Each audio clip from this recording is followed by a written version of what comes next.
Adding a generic SAML application with identity as a service. To define an application for users to connect to, from the Getting Started wizard, select Create an Application or click the Application tile. If this is the first SAML application you are integrating with, you may need to create a signing certificate. In the signing certificate page, a self-signed certificate is already listed. Click the plus to create a new self-signed certificate. The Create Signing Certificate requests a name and identifies the default expiry date. You can change the expiry date if you wish to make the certificate lifetime shorter. The certificate is added. It can be downloaded for importing with your SAML application during integration.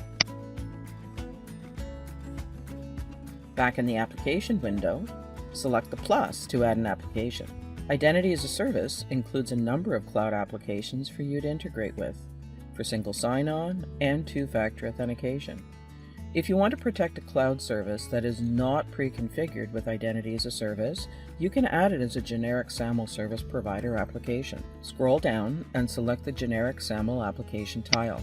Provide a meaningful name for the application and description, and you can customize the application logo if desired. Click Next to define the application. The setup information must be completed. If you have a metadata file from your application, you can upload it here. Your metadata file should contain the following: assertion customer service URL, service provider entity ID, single logout service URL, SAML signing certificate, SAML name ID encoding format, SAML signature algorithm. In this example, we will review all the details required once the metadata file is uploaded.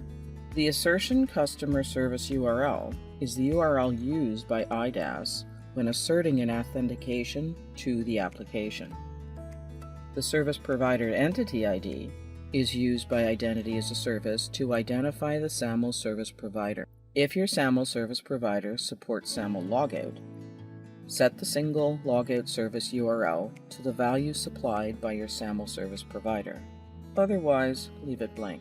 The SAML name ID attribute is the user attribute that will be used to uniquely identify a user to both Identity as a Service and your SAML application. The attribute should be one that will never change.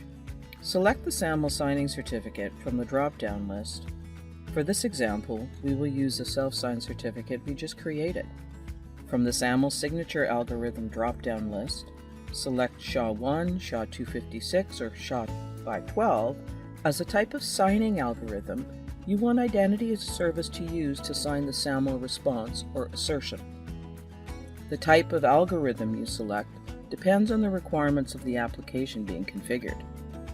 Optionally, you can select the Sign Complete SAML response to ensure the message integrity of the SAML response sent to the application during authentication. Optionally, you can select Encrypt SAML Assertion. When selected, the SAML assertion is also encrypted. If you have multiple domains that will be federated, then add a domain entry for each one. This setting specifies the application or URL that a user is redirected to after successful authentication. Relay states appear on the user's My Profile page. This setting specifies the user attributes, groups, or authenticators to include in the SAML assertion. Click Submit. At this time, we will not define the resource rules, so click Done. Returning to the Applications page, the SAML application is now listed. Now you have all the information required to set up IDaaS as an identity provider for your SAML application. If your application can import the SAML information from a metadata file, download that file using the download icon for the application. Select the certificate to include in the metadata file. This should be the one we just created earlier, and click Download. If your application does not accept a metadata file, you can download the signing certificate as we did earlier and view and copy the SAML configuration information from the SAML section of the Applications page. Use the copy icon to copy the values when setting up your application. Returning to the dashboard, the new application is defined, and if you are using the wizard to create an application, the application tile is now completed. Before users can start logging in, the application requires a resource rule to be defined. Please see our library of support content or contact our world-class support team any time of the day, no matter where you are, for more immediate assistance.